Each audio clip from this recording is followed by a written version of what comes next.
ನಾನು 2 ಬಾರಿ ನಾನು ಕ್ಷೇತ್ರದಲ್ಲೇ ಇರುವವ.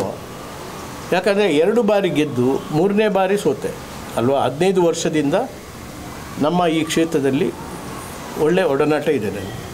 ಹಳ್ಳಿ ಗೊತ್ತಿದೆ ನನಗೆ, ಕಾರ್ಯಕರ್ತರದ್ದು ಪರಿಚಯ ಇದೆ, ವೋಟರ್ಸಿದ್ದು ಪರಿಚಯ ಇದೆ. ಮತ್ತು ಇದು ನಾನು ಸೋತ ಮೇಲೆ ಕೂಡ ಡಿಸ್ಕನೆಕ್ಟ್ ಮಾಡಲಿಲ್ಲ. ಹೊಸದಾಗಿ ಕನೆಕ್ಟ್ ಮಾಡುವಂಥ ಕೆಲವರೆಲ್ಲ ಅಭ್ಯರ್ಥಿಗಳು ಹೊಸದಾಗಿ ಕನೆಕ್ಟ್ ಮಾಡಿರ್ಬೋದು, ಆದರೆ ನಾನಲ್ಲ, ನಾನು ಡಿಸ್ಕನೆಕ್ಟೇ ಆಗಲಿಲ್ಲ.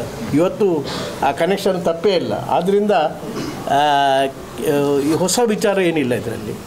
ಲೆಜಿಟಿಮೇಟ್ಲಿ I should get a ticket because of the opinion, because of the ಸಾರ್ವತ್ರಿಕ ಒಪಿನಿಯನ್ ಕಲೆಕ್ಟ್ ಮಾಡಿದ ಕಾರಣ ಮತ್ತು ನಾನು ಇಲ್ಲಿ ನಾವು ಒಡನಾಟ ಇದ್ದದ್ರಿಂದ legitimately I don't want to retire. ಅರ್ಥ ಆಯ್ತಲ್ಲ. If the party wants to retire me, that's a different matter. ಅದರಿಂದ ಪಕ್ಷಕ್ಕೆ ನಷ್ಟ ಆಗ್ತದ, ಲಾಭ ಆಗ್ತದ, ಆ ಪಾರ್ಟಿಯವರು ತಿಳ್ಕೊಳ್ಬೇಕು, ನಾಯಕರು ತಿಳ್ಕೊಳ್ಬೇಕಾಗ್ತದೆ. I don't want to retire. ನಾನು ರಿಟೈರ್ ಅಂತ ಹೇಳುವಾಗ ನಾನು ಹೇಳ್ತೇನೆ ಸ್ವಂತವಾಗಿ. ಯಾವಾಗ ರಿಟೈರ್ ಅಂದರೆ ನಾವೆಲ್ಲ ಸೋತು ಬಡವಾದ ಮೇಲೆ ರಿಟೈರ್ ಆಗಬೇಕು. ನಮಗೆ ಗೆಲ್ಲುವಂಥ ಚಾನ್ಸಸ್ಸೇ ಇಲ್ಲ ಅಂತೇಳಿ ಪಕ್ಷಕ್ಕೆ ಅಥವಾ ನನಗಿಲ್ಲ ಅಂದರೆ ಆಗ ನಾನು ರಿಟೈರ್ ಆಗಬೇಕು ಅಲ್ವಾ. ಈಗ ನಮ್ಮ ಕಾರ್ಯಕರ್ತರು ಇಲ್ಲದೆ ಹೇಳಬೇಕು ಅಥವಾ ನಮ್ಮ ಲೀಡರ್ಸ್ ಹೇಳಬೇಕು ನೀವು ರಿಟೈರ್ ಆಗಿ ಅಂತೇಳಿ. ಆ 2 ಯಾವ ಕಡೆಯಿಂದಲೂ ಕೂಡ ನೀವು ರಿಟೈರ್ ಆಗಿ ಅಂತೇಳಿ ಯಾರು ಒಂದು ಶಬ್ದ ನಮ್ಮ ಕಾನ್ಸ್ಟಿಟ್ಯೂನ್ಸಿಯಲ್ಲಿ ಬರಲಿಲ್ಲ. ಆದ್ದರಿಂದ ನಾನು ಕೆಲಸ ಮಾಡುವಂಥ ಶಕ್ತಿ ಇದೆ, ಕೆಲಸ ಮಾಡಬೇಕಾಗಿದೆ ಈ ಕಾನ್ಸ್ಟಿಟ್ಯೂನ್ಸಿನಲ್ಲಿ. ಮತ್ತು ದೆಹಲಿಗೆ ಹೋದಾಗಲೂ ಕೂಡ ಈಗ ನಾನು ಡೆಲ್ಲಿಯಲ್ಲಿ ಪಾರ್ಲಿಮೆಂಟ್ ಇರುವಾಗ, ನಾವು ಒಪೋಸಿಷನ್ ಇರುವಾಗ 5 ವರ್ಷಗಳ ಕಾಲ ಎಲ್ಲ ಇಶ್ಯೂಸ್ ಮೇಲೆ I was the first speaker. Budget ಮಂಡನೆ ಆದಮೇಲೆ ಸೋನಿಯಾ ಗಾಂಧಿಯವರು ನನಗೆ ಹೇಳ್ತಾಯಿದ್ರು ನೀವು ಬಜೆಟ್ ಮೇಲೆ ಮಾತಾಡಿ ಅಂತ, ಇನಿಷಿಯೇಟ್ ಮಾಡಿ ಅಂತೇಳಿ. ನಾನು ಇನಿಷಿಯೇಟ್ ಮಾಡ್ತಾಯಿದ್ದೆ, ನಾನು ಅಟ್ಯಾಕ್ ಮಾಡ್ತಾಯಿದ್ದೆ. ಅಲ್ಲಿ ವಾಯ್ಸ್ ಕೂಡ ಬೇಕು. ಹೊಸದಾಗಿ ಕಲಿಯುವಂಥ ವ್ಯವಸ್ಥೆ ಅಲ್ಲ ಇಲ್ಲಿ.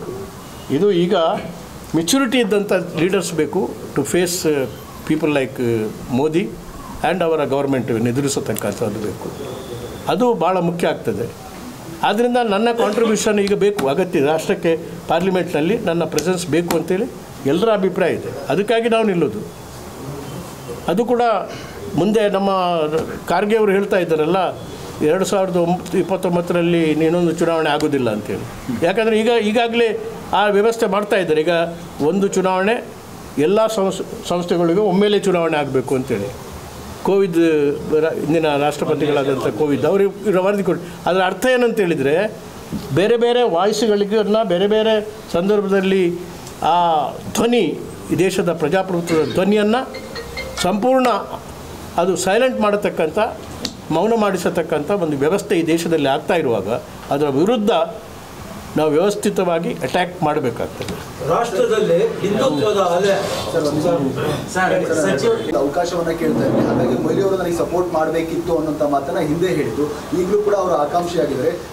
ಆದರೆ ಕೇಳಿ ಅವರು ಮೊದಲೇ ಇಳಿಬೇಕಿತ್ತು. ಆಗ ನಾನು ಹೇಳಿದೆ, ನೀವು ಮೊದಲೇ ವ್ಯಕ್ತಪಡಿಸಿದರೆ ನಾನು ನಿಮಗೆ ಕ್ಯಾನ್ವಾಸ್ ಮಾಡ್ತಾ ಇದ್ದೆ ಅಂತ ಹೇಳಿದೆ. ಅದು ಮಾಡಲಿಲ್ಲ, ಸ್ವಲ್ಪ ಲೇಟಾಗಿ ಮಾಡಿದ್ದು. ಅಸೆಂಬ್ಲಿಗೆ ಸೋತ ಮೇಲೆ ಅವರು ಈ ಹೊಸ ಆಂಬಿಷನ್ವರೆಗೆ ಬಂದದ್ದು. ಎರಡನೇದಾಗಿ ಅವರು ನನ್ನ ಹತ್ರ ಬಂದಿದ್ದರು.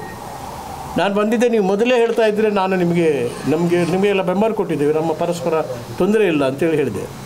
ಎರಡನೇದಾಗ ಆಗ ಅವರೇನು ಹೇಳಿದ್ದಂತ ಗೊತ್ತಾ, ನಿಮಗೆ ಸಿಗದಿದ್ದರೆ ನಾನು ಕ್ಯಾಂಡಿಡೇಟ್ ಅಂತೇಳಿ ಸ್ಪಷ್ಟವಾಗಿ, ಒಂದಲ್ಲ 2 ಸಾರಿ ಅಲ್ಲ 10 ಸಾರಿ ಅವರು ಮತ್ತು ನಮ್ಮ ಜಿಲ್ಲಾ ಕಾಂಗ್ರೆಸ್ ಅಧ್ಯಕ್ಷರು ಇಬ್ಬರು ಬಂದು ಹೇಳಿದ್ದಾರೆ.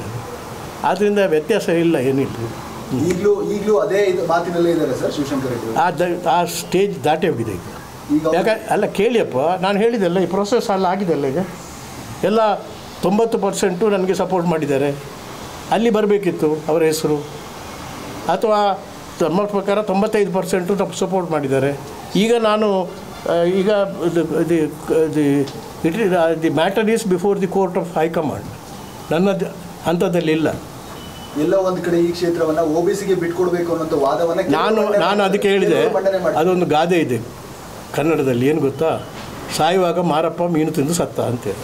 ಹಾಗೆ ನಾನು ಯಾವಾಗಲೂ ಕೂಡ ಹಿಂದುಳಿದ ವರ್ಗದಲ್ಲಿ ಮುನಿಯಪ್ಪಡೋದು ಅಲ್ವಾ, ಸರಿ ಇಲ್ಲ ವಾದ. ಯಾಕಂದರೆ ನಾನು ಯಾವಾಗಲೂ ಕೂಡ ಓಟಿಗೆ ಕಾರ್ಕಳದಲ್ಲಿ ನಿಂತಾಗ 6 ಬಾರಿ ಅಥವಾ ಪಾರ್ಲಿಮೆಂಟಿಗೆ ನಿಂತಾಗ ನಾನು OBC ಕ್ಯಾಂಡಿಡೇಟ್ ಓಟ್ ಕೊಡಿ ಅಂತೇಳಿ ಒಂದು ದಿವಸ ಆದರೂ ಹೇಳಿದ್ದೇನೆ ಶಿವಾನಂದ ಅವರೇ? ಹಿಂಗೆ ನೆನಪಿದೆಯಾ? ಇಲ್ಲ. ನಾನು ಎಲ್ಲರ ಅಭ್ಯರ್ಥಿ ಅಂತೇಳಿ ನಿಂತಿದ್ದೇನೆ.